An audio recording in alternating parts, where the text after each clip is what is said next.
Hi and welcome back to the AQA GCSE History Britain Health and the People revision series. This is episode 17 and looking at modern treatments.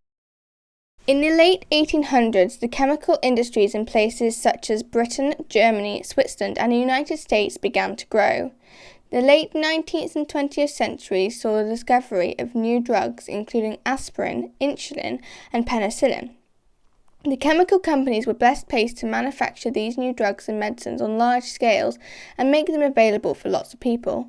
The success of their mass-produced drugs in the 1940s, particularly penicillin, helped the modern-day pharmaceutical industries to take off. Pharmaceutical companies have played an important role in researching and developing new medicines. They also mass-produce these drugs to sell worldwide. Chemotherapy is a treatment of cancer using drugs. It began to be developed during World War II, and pharmaceutical companies have been developing cancer drugs ever since 1960. In 1981, doctors identified a new illness known as AIDS, which is caused by the HIV virus. In 1987, pharmaceutical companies began mass-producing a drug called AZT, the first approved drug to treat HIV. More effective treatments have yet been developed. Drugs must go through a series of clinical tests before they are given to patients. This is to make sure that they work properly and don't cause any damaging side effects. In the 1950s, the drug thalidomide was released without clinical testing. Originally, it was used as a sleeping pill, but it soon became popular with women as a treatment for morning sickness. Unfortunately, the drugs affected the unborn babies, causing thousands of children to be born with underdeveloped limbs as well as other serious health issues. The thalidomide tragedy forced pharmaceutical companies to test drugs more thoroughly. The government responded to the tragedy in 1963 by setting up a committee on the safety of drugs to make sure that all new drugs were safe before being released to patients. Pharmaceutical companies have a high cost for research and development of new medicines.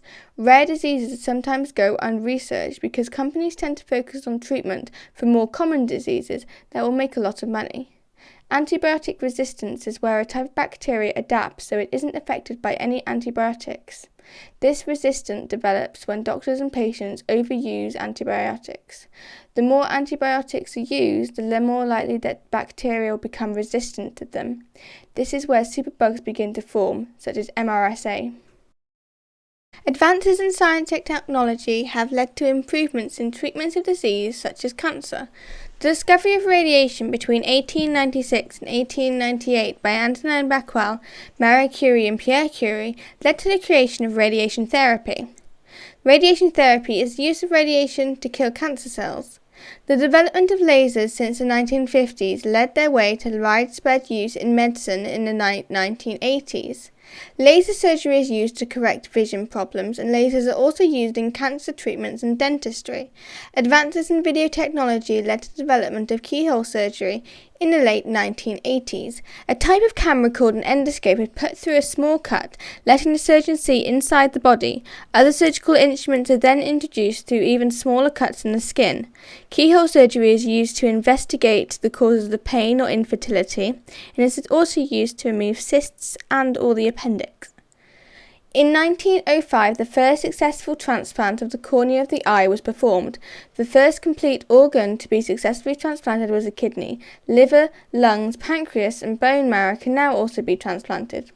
The first successful heart transplant was carried out by South African surgeon Christian Barnard.